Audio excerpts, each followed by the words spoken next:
Hello, I am Rachel Gilmore, your least favorite person's least favorite journalist, and welcome to the first ever episode of Bubble Club. This is a weekly show where we'll be breaking down the biggest headlines so you don't have to doom scroll. Then we'll dig deeper into something juicy that you should know about. Today we've got tech critic extraordinaire Paris Marx on the show to talk about Canada's burgeoning tech broligarchy. It's not just Elon, and it's not just the States. But first, the news. A lot happened this week. Trump keeps threatening Canada with both tariffs and annexation. A Canadian tech darling powered Kanye's unhinged store, and I got the leaked texts about their decision to take it down. The Conservative Party is slipping in the polls, and the NDP had an internal memo leaked that warns of an early federal election. The Alberta premier is being dogged with a scandal that has led to calls that she resign, and Trump is making everything awful globally, cozying up to Putin while throwing Ukraine under the bus and continuing his threats of ethnically cleansing Gaza. It's a lot, but let's dig in. Trump keeps lobbing new tariff threats Canada's way, whether it be the fresh steel and aluminum tariffs he's pledging to put in place, or the other 25% tariff on all Canadian exports to the US that were only paused for 30 days, which, if combined, could mean steel and aluminum tariffs of up to 50%. Canada's premiers and its federal finance minister went to Washington this week to try to talk sense into this administration over its nonsensical tariff decisions, because, to be clear, this will make tons of stuff, everything from a can of beer to a fancy car, even more expensive, especially for American consumers who will have the tariff costs passed on to them in the form of higher prices. While they were there, the premiers also made it clear to the Trump administration that Canada has zero intention of ever becoming the 51st state, prompting one US official to publicly post that the Trump administration, quote, never agreed that Canada would not be the 51st state. Reassuring. This comes after Trump on Sunday doubled down on his promise to absorb Canada into the US. When a Fox News host asked him about Canadian Prime Minister Justin Trudeau getting caught on a hot mic saying Trump's annexation threat is a, quote, real thing, in response, Trump said this. That your wish for Canada to be the 51st state is a, quote, real thing. Is it a real thing? Yeah, it is. I think Canada would be much better off being a 51st state. Yeah. Anyways, while Trump was busy talking to Fox News and watching the Super Bowl, Kanye West bought regional ad space during the massively watched game. In that ad, he directed people to his Yeezy website, and it sold a single item, a t-shirt with a massive swastika on it. His store was powered by the Canadian e-commerce giant Shopify, who didn't immediately take it down. It wasn't until the next morning that the tech bros at Shopify finally removed it. And they said their team responsible for enforcing the acceptable use policy found it did in fact break their rules, but not, as you might think, because of the swastika. A Shopify source leaked me internal messages about their decision. In a Slack post, Shopify's general counsel, Jess Hertz, said Kanye's store was shut down because, quote, this wasn't real commerce. It was a stunt, not a good faith attempt to make money, which brought with it a real risk for fraud. But anyone who knows about Shopify leadership might not be so surprised that they handled this in this way. Later in today's episode, Paris Marx and I will dig deeper into Canada's very own Elon Musk style tech broligarchs, so we can put a pin in that for now. Speaking of broligarchs, lots of them, including Musk, seem to be lining up behind conservative leader Pierre Poilievre, who, it turns out, has had a tough few weeks. Polls show that the Conservatives have been bleeding support since Trudeau stepped down and Trump stepped up his threats against Canada. And one new Leger poll even suggested the Liberals would be tied with the Conservatives if they crowned Mark Carney as Trudeau's replacement.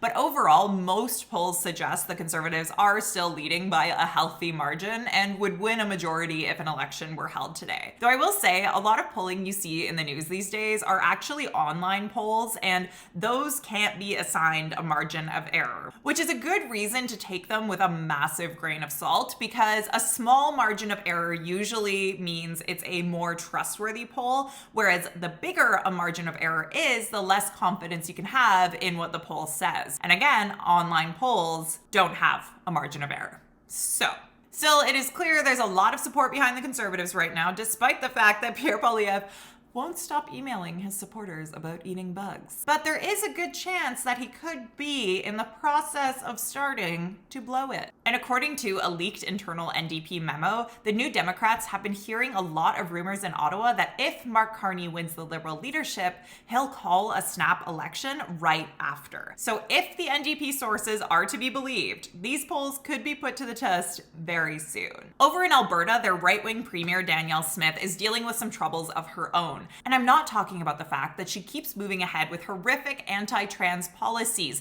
despite the fact that studies have shown these will cause more kids to try to leave us. For the record, I emailed one of these studies, which was published in the very well-respected journal Nature, to her staff, and I requested her comment on it.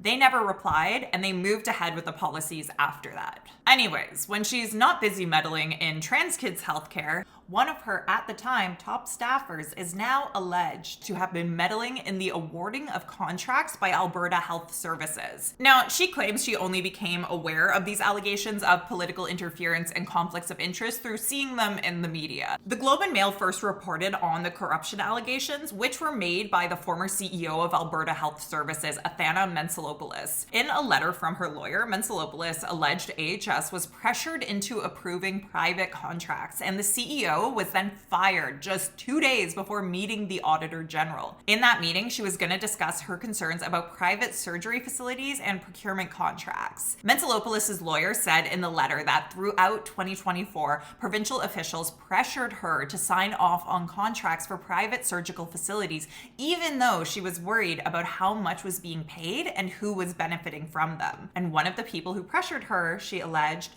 was the Alberta Premier's chief of staff at the time. So, not great. The province's Auditor General is currently investigating these allegations, and Mentzelopoulos is actually suing AHS and the province for wrongful dismissal. So this is all a very big deal, and it's still developing, so I'll keep you posted on it. Another thing that is a very big deal is the fact that Donald Trump had what he called a, quote, lengthy and highly productive phone call with Vladimir Putin this week. Trump made that call before calling Ukraine, a fact that President Volodymyr Zelensky called, quote, not pleasant, and prompting fears in Europe that Trump could make a dirty deal behind their backs. Meanwhile, former Fox News freak and current-day U.S. Defense Secretary Pete Hegseth said NATO membership for Ukraine is something he does not believe is a realistic outcome, despite the fact that NATO officials have said Ukraine is still on a path to membership. Hegseth, a guy who has chugged champagne from a dunk tank on live TV, also said that it's an unrealistic objective to expect Ukraine to return to its pre-2014 borders, which basically suggests that he expects them to cede territory to Russia, which annexed Crimea in 2014. As if assisting one bid to annex territory wasn't enough, Trump has continued to say harrowing stuff about Gaza, suggesting he would, quote, take over Gaza, which would require the region to be ethnically cleansed of Palestinians. In that same Fox News interview from Sunday that I mentioned earlier, Trump said he would, quote, own Gaza, calling it a, quote, real estate development for the future. And when asked if Palestinians would have the right to return, Trump said, quote, no, they wouldn't. More than 350 rabbis, as well as Jewish creatives and activists, have signed an ad that was placed in the New York Times condemning Trump's ethnic cleansing proposal. Meanwhile, Trump has threatened that all hell is going to break out if Hamas doesn't release, quote, all remaining hostages this weekend. Hamas had postponed an upcoming swap of 3 hostages because they said Israel was still attacking Palestinians and denying both people and medical supplies from returning to the northern part of the Strip. Trump responded to the news of this postponement by demanding the release of all remaining hostages by Saturday at 12 o'clock. That's 76 people, 44 of whom are believed to be alive. And when people asked what he meant by hell when he said that all hell was going to break out if Hamas did not meet his demands, he said Hamas will, quote, find out what I mean. Despite the chaos and confusion Trump's threats have caused, Israel has said it will stick to the ceasefire deal as long as Hamas releases 3 hostages as previously agreed. Although I will say there is evidence Israel hasn't been sticking to the deal either way. That's the weekend news. I'll have another roundup for you next week so you can stay informed without the doom scrolling. After the break, Paris Marx joins us to dig into Canada's blooming tech broligarchy.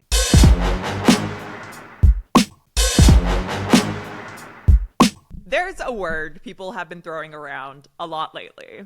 The tech broligarchy. Think Trump's inauguration, where he was flanked by billionaires from Google, Meta, Amazon, Twitter, instead of the usual politicians that would be standing in those spots. Think of Elon Musk in the Oval Office, yammering on for almost 10 minutes while Trump sits there looking meek. Now, this might be the point where you go, okay, Rachel, sure, but that's the United States. We're a separate country. And to that, I say, for now. Sorry, that's not funny. But for real, there's a saying, when America sneezes, Canada catches a cold. And I regret to inform you, it looks like we might be coming down with a bad case of our own tech broligarchy. To help us understand this, I am thrilled to be joined by the host of the podcasts Tech Won't Save Us and System Crash. They're a tech critic, an author, a podcaster, and have a very, very big brain. Paris Marx, thank you for being here. Absolutely. I'm so thrilled to be the first guest on your new podcast. I wish you the best of luck. Thank you. Yeah. How do you feel being the first one? It's a lot of pressure right on your shoulders. No, not at all. So I wanted to kick things off with an extremely basic question. I'm going to say a word to you, and I want you to tell me your gut reaction, what it evokes for you. Shopify. Ugh. Is that a good enough reaction? Yeah. Tell me about that sound. Oh my God. This company is like, it's interesting to me because I feel like during the pandemic, there was this moment where people were like, oh, we should be buying from Shopify and like these kinds of stores because like Amazon is like the big evil, company, and Shopify is like supporting the smaller stores and blah, blah, blah. Right. And like, even then there were stories about how, Shopify had some real issues there, but it was easier to like gloss over. And now, I guess it was the case then, but the executives at that company have just become so much more like explicitly right-wing and pushing this like project that we're seeing the tech industry engage in the United States, but trying to make this a thing in Canada, pushing these really right-wing narratives. And, their platform also just hosts the worst stuff as well. Yeah. And it's funny that you mentioned this buy Canadian push from the pandemic. We're kind of seeing that again, right? With the issues with the States, people want to support Canadian, and you're hearing the name Shopify a lot. So Paris, can you tell me, just for the audience members who might not know, what Shopify actually does? Yeah, so Shopify is basically a platform that people can build their own shops on, right? So you might not ever know that a small shop that you visit when you are shopping for things online is hosted by Shopify, because they can look many different ways. You can customize the appearance of it. But Shopify is like the, technological platform that, makes it all work, right? And makes it easy for people to sell things online without having to go through Amazon. And of course, they would take a cut of the sales, and they charge like a monthly fee in order to run your store through this platform. But they kind of position themselves as like supporting the small businesses and entrepreneurs and all this stuff who are starting their stores, trying to start a business, like all this. This is like the narrative that you hear from them. So yeah, that's generally the idea of what the company does. And then some of those stores tend to be, selling Nazi stuff and some of the worst right-wing things on the internet. But yeah. Exactly. Yeah. And that actually segues perfectly, because I was about to explain that Canadians may have had their first brush with Shopify. They might not have necessarily recognized it until this week. It was in the news a lot because it was revealed that they were powering Kanye's Yeezy store, which sold one item. What was that item, Paris? Oh, it was a beautiful white t-shirt with a black logo on it. It might be one that you've seen before, associated with the Nazi Party and Adolf Hitler, the swastika. It had the title HH-01. And you might know what the HH refers to there. Yeah, I think we can make a guess. I think Elon Musk did kind of an action that nodded to something similar quite recently. Yeah. Yeah. So, for you and me, this wasn't a huge surprise given what we know about Shopify. They don't seem super discerning about the stores that they power. They power Alex Jones's store. They powered the Libs of TikTok store, which, if you don't know, is an anti-LGBTQ hate account that sold stuff with grooming allegations on it. When they shut down Kanye's Yeezy store, they only did it because, according to leaked internal messages that I got my hands on, it was, quote, not a good faith attempt to make money. Paris. I love that. Yeah. It's so funny. It's like, okay, everyone is paying attention to the fact that Kanye West, is tweeting I'm a Nazi and all this like anti-Semitic bile, and puts this ad on the Super Bowl to direct people to his website where he's selling a literal swastika t-shirt. And the company's response after, silence for a little while is to take it down. And people are like, oh, maybe they finally have a problem with Nazi stuff now. Maybe they're going to start taking down these Nazi stores. And they were very quick to let people know, no, it's not because of the swastika. It's not because of the Nazi imagery. It's just because we didn't think he was actually going to fulfill those Nazi t-shirts to the customers. And it makes sense because they have other Nazi memorabilia that they power from other stores. So, they would have to take all of that down if they set that precedent, right? Totally. If you want your Nazi stuff, don't buy it from the Yeezy store. Go to all these other vendors on Shopify. Exactly. So, Paris, you wrote a fantastic article for The Breach in December titled Pierre Poilievre is cozying up to Canada's far-right broligarchs. And that explained how, just like their Silicon Valley counterparts, some Canadian tech billionaires are trying to push Canada to the right. So, we just laid out these guys' sort of vibe and their ethos within their company. But can you tell me a little bit about when you first started picking up on the interest from Silicon Valley types in politics and that it was happening in Canada too? What can you tell us about that?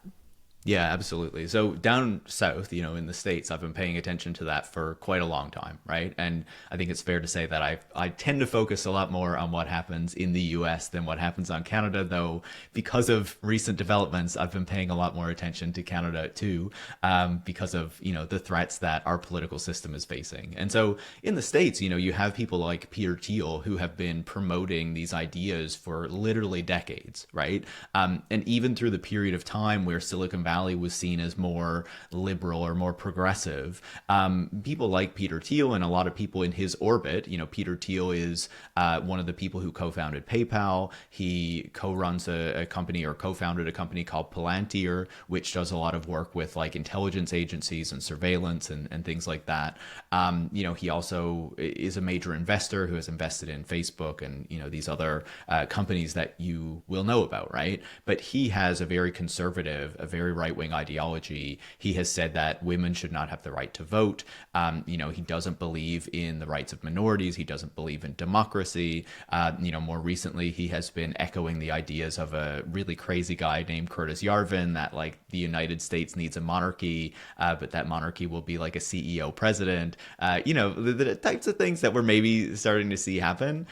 So these things have been happening in the States for a while, right? And we've seen the support for those sorts of ideas within, people in the tech industry grow immensely over the past number of years because they started to feel their power being threatened, right? As the Biden administration moved forward with antitrust investigations and regulations on the tech industry and potentially higher taxes, these people were not very happy about that. And so now you have seen them cozy up to the Trump administration, and you see, Elon Musk being virtually like the shadow president down there. And it's no surprise then that, tech billionaires and tech CEOs in other parts of the world are going to be looking to replicate that kind of a project to protect their own power. We have certainly seen billionaires in the US, like Elon Musk, start to interfere in the politics of other countries. He's been talking a lot about Germany and supporting the AfD, which is a neo-Nazi party over there, the Reform Party in the UK. He said things about Pierre Poilievre in Canada.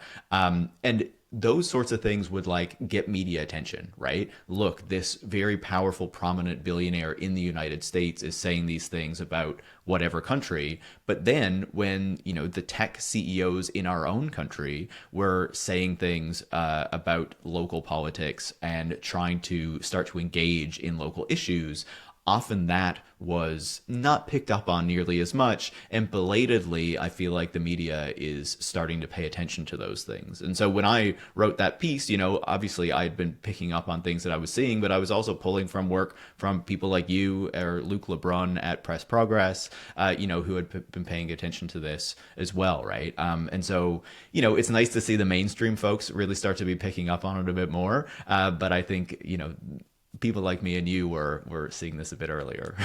Yeah. It's better late than never, I guess, right? Totally, yeah. So since you wrote that article, we actually saw something more organized emerge from these broligarch types. Sort of the Shopify guys are very deeply involved with this. It's called Build Canada. So can you tell me what this is? Oh my God. So if I remember correctly, it's kind of like it originated as like a chat group, The Logic, this publication has reported on that, where, basically these tech CEOs and founders and stuff were getting together to discuss politics, basically. And, it has turned into kind of like, they want to present themselves as not a lobby group, but it's kind of like a front for their opinions as they try to influence the public discourse and say, like, us as tech CEOs want to see these particular policy measures in Canada, and this is what needs to happen in order to like promote the tech industry in Canada and to have like a vibrant, innovative economy and all this kind of stuff. But also like to, defend our interests and to make sure that we are going to make more money at the end of all this, and these are things that, sure, they are pitching to like any political party that wants to potentially take these ideas. But I think when you start to read through the list of what they're talking about, you can see very clearly that, they're aiming this at more of a right-wing audience and that they do want to see a right-wing shift in Canadian politics because they have become disillusioned with the ruling Liberal Party. Yeah, because they did used to, at least some of the Shopify guys, I guess not Kaz Najadian, which we could maybe get into in a minute, but, some of the Shopify guys used to kind of pal around with the Liberals. So did it just follow a similar trajectory to what you described in the States? I would say what we saw there was a few things, right? On the one hand, I think that a lot of these people did become somewhat radicalized through the pandemic. We saw that with the tech billionaires in the United States, and I would not be surprised if we saw something similar with some of the folks up here in Canada as well. Because usually when we think of the government, it's like, oh, they need to investigate things forever, and it takes them months or years to actually like move a policy forward. And all of a sudden you saw them, basically say, okay, we need to do these lockdowns, you need to stay home, you need to wear masks. And for people who have a more kind of libertarian political bent, like a lot of these people in the tech industry, that was really alarming to them, right? To see the authority that the government could wield in these moments of crisis. And then the other kind of development there is we did start to see some regulation of the tech industry and of US tech companies in particular by the Liberal government. So there was the news code where they were expecting Google and Meta to negotiate with news publishers in order to pay some of their digital ad revenue to news publications. They also moved forward with regulations on streaming companies to make sure that they're showing a certain amount of Canadian content and they're funding a certain amount of Canadian content.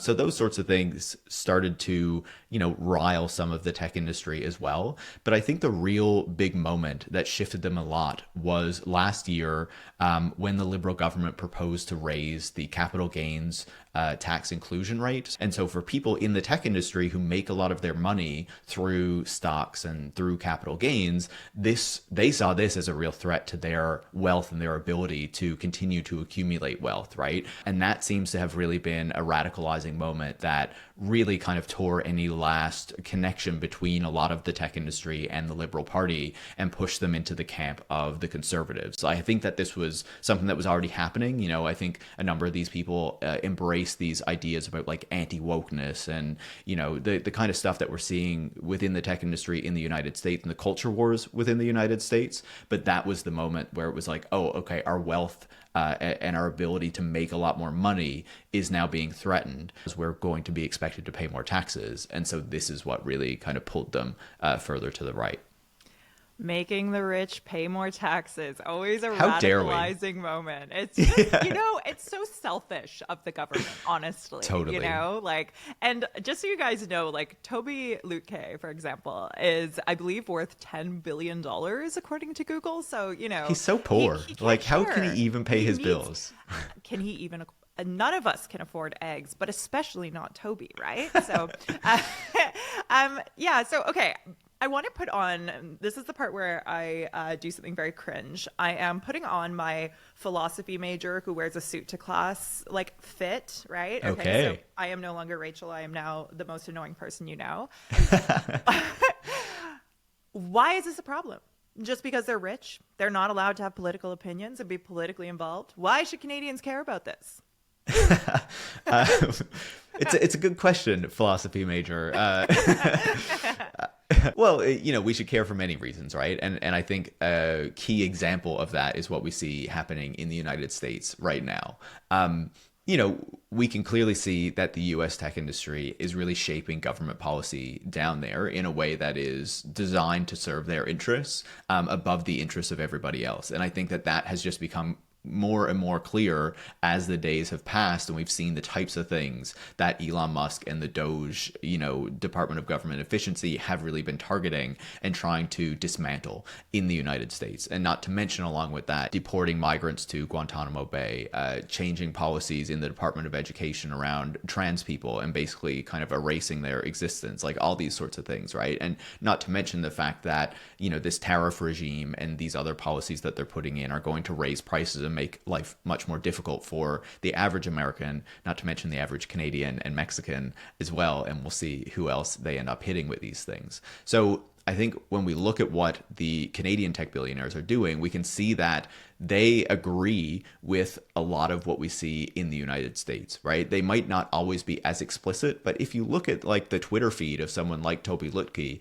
you can see that he is embracing a lot of not just the kind of economic agenda that some of these things would be associated with, but also the cultural agenda, right? This opposition to wokeness, this preoccupation with immigration and migrants in particular, being fed up with DEI policies and expecting companies to, consider diversity and the diversity of their workforces. Obviously, the kind of ongoing anger and frustration there has been at Shopify for hosting Nazi stores and other kind of vendors that sell merchandise that promotes hate speech. So all of these things they want to see go away. And they also want to make sure that there's a government that is going to not regulate them, not hold them to account, is possibly going to deregulate and cut their taxes even further. They want to see this agenda that is moving forward in the United States come to Canada, and they are now, increasingly trying to use their power and influence to,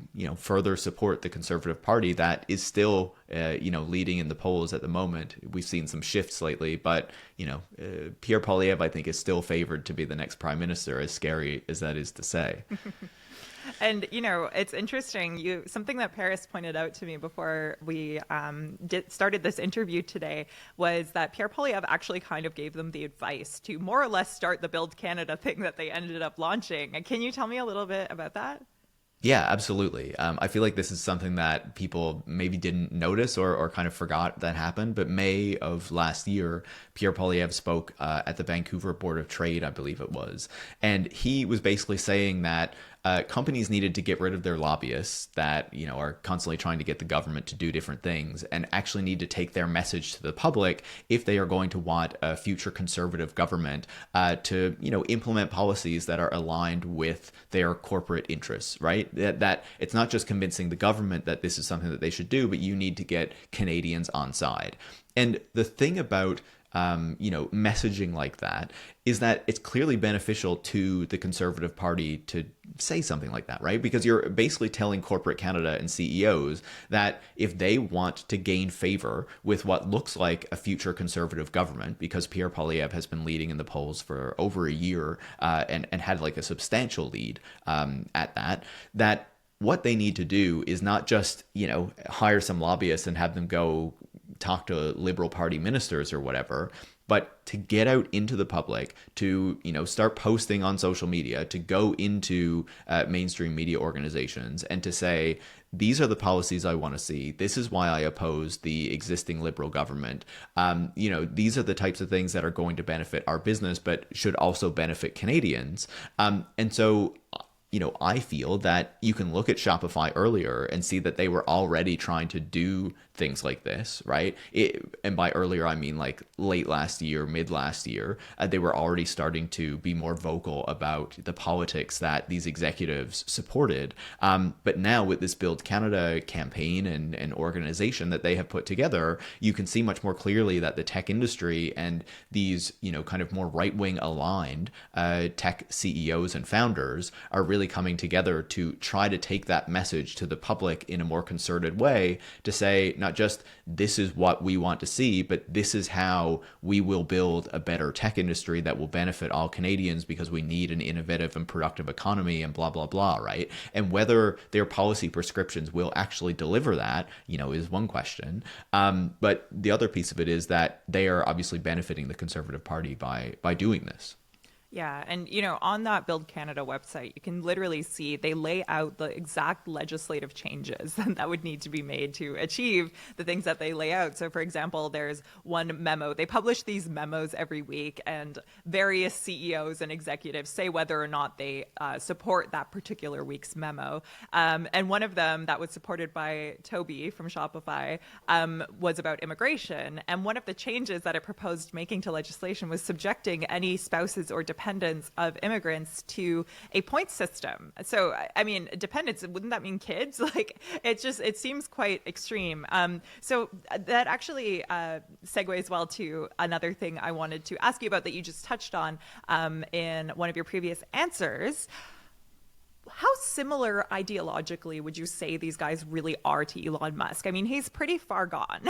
And I guess I wanted to ask you, do you have any reason to believe, or have you seen anything in their social media postings and things like that that give you a reason to believe they might have similar ambitions to what Elon is doing with Doge and that kind of thing? Yeah, I think they would like to see it. I think it's much less likely that something like that happens in Canada just because the political system works in a very different way, right? You can't really pull in someone like an Elon Musk in the Canadian system, or it would be much more difficult to do that to like run a department or something like that, right? Just because the parliamentary system is set up differently than the presidential system that the United States has. So I think it's far less likely that, there is actually a Doge in Canada in the way that it exists in the United States. But there's the possibility still to set up some kind of structure or organization within the Canadian government that could do something similar to a Doge without having, an Elon Musk figure lead it, but still having some kind of really radicalized Conservative Party MP who can do something similar and still be engaging with these folks. In terms of like the ideology of these people, I do think you see increasing similarities between what they are saying and what you're seeing from people like Elon Musk. And I think it doesn't make sense really to generalize here because there will be very different views within different tech CEOs. And I can't say that I am like following the tweets or whatnot of a ton of tech CEOs within Canada. But I think that when you look at the leadership of Shopify in particular and Toby Lutke specifically, that you do see a lot of retweets and a lot of posts that are echoing the types of things that Elon Musk is posting about. I think that we see people like Toby Lutke in particular being quite aligned with the project that Elon Musk is laying out. They might not be as vocal because I think it would be more difficult to do that within the Canadian system, right? There's not as many people who are open to that kind of really radical political program up here than there are in the United States. And I would say the number of people who are is shrinking as we see what's happening in the United States. But I think that we should be worried about how radicalized and how powerful some of the tech CEOs in Canada have become, especially those at Shopify, which is one of the largest publicly traded companies in the country. Yeah, I think something I always come back to when I think about Shopify is the fact that its COO, Kaz Najadian, co-founded True North, which is like, in my opinion, a right-wing rag. They platformed Gavin McInnes, who founded the Proud Boys, which are now a designated terrorist entity. And they did that like just last year, I think. And they were already designated a terrorist entity at the time they invited him on. Exactly. And like they ended up taking down that particular interview, but there's all kinds of like really anti-immigrant coverage, really, one of their personalities, Harrison Faulkner, has been extremely vocal on Twitter. And I actually caught him before they started hiding likes. He was liking posts from members of Diagolon, the far-right extremist group, and posts that had what I would describe as a racial slur for Indians in them. And, it was just like really gnarly stuff. He just needs to learn you need to start saying DEI now instead of the slurs, and then it becomes acceptable, that right? seems to be the what they're doing with that, eh? You mentioned this already, and I think it's really important to add to this conversation that we do have slightly more safeguards in place than the US. I mean, they have the Citizens United decision that totally unleashed political spending. So we have more rules around how much money there can be in politics. So there are certain safeguards that can help us to not experience the same broligarchy to the same degree, at least, as the United States. But, what advice would you have for average Canadians who don't like the sound of what these tech leaders are up to and want to do something about it? Yeah, it's a good question, and it's a bit difficult, right? One of the good things in the Canadian political system is that we do have these limits on the amount of money that can actually be donated to political parties and candidates. So, a big corporation or a billionaire like Toby Lutke can't just go drop like hundreds of millions of dollars on a political campaign or something like that to try to buy the government, right? So, in terms of regular Canadians, you can obviously be involved in like the political process and try to campaign against the types of candidates who would, bring something like this in. I think even more than that, you can get involved in groups that are doing this kind of work that are not just like during the time of a political campaign or something. But I would say even more generally, I think, is just to continue to be aware of what the tech industry is doing in Canada. And I feel like, we have a lot of awareness of what happens down in the United States and what the tech billionaires down there are doing. But what happens up here in Canada can often be neglected, or we might not notice it nearly as much because it isn't as, it doesn't like stand out as much. It's not as... I feel like the United States is like, this celebrity reporting, like reality TV, like it's hard not to pay attention to it. But up in Canada, it's like things are more, boring and, it's not going to like attract your attention nearly as much. But I think with what's happening right now, we need to be paying more attention. Hopefully that means the media is going to start covering this a bit more and paying attention to what these people are actually doing and not being so scared to actually call out, the types of things that they're up to and the political associations that these people have, right? Because we can see that the political media is often scared to talk about what Pierre Poilievre is actually doing and saying, to try to say that, oh, he's not as bad as like a Donald Trump or something like that, even when he's frequently echoing and posting about conspiracy theories, really right-wing conspiracy theories, talking about how the communists were...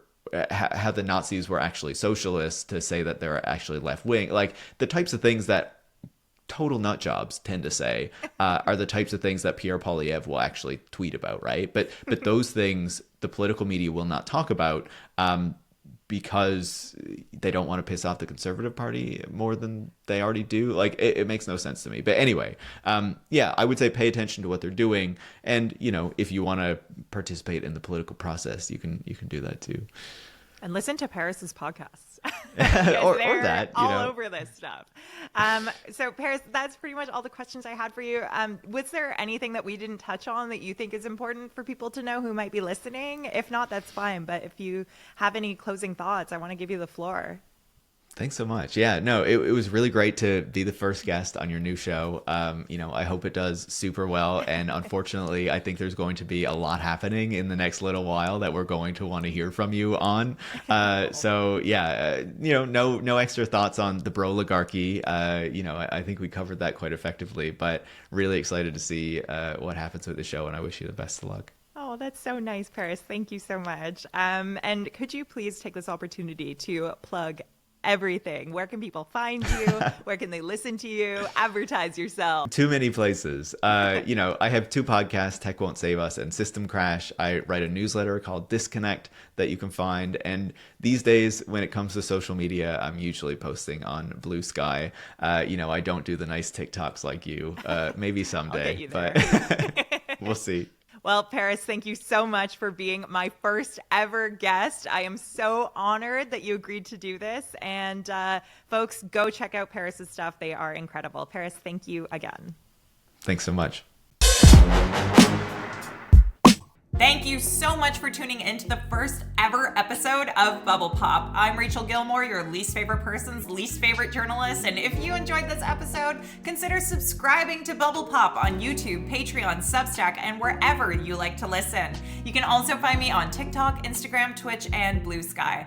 I'd like to say a special thank you to Hans Vivian Wenzel for making the incredibly groovy music for Bubble Pop. You can find more of his stuff on Spotify under the artist name Hans, lowercase h with an exclamation mark. Thanks again for spending this time with me. Doing this is a dream job, and I could not do it without you. So thank you, and I'll see you next time.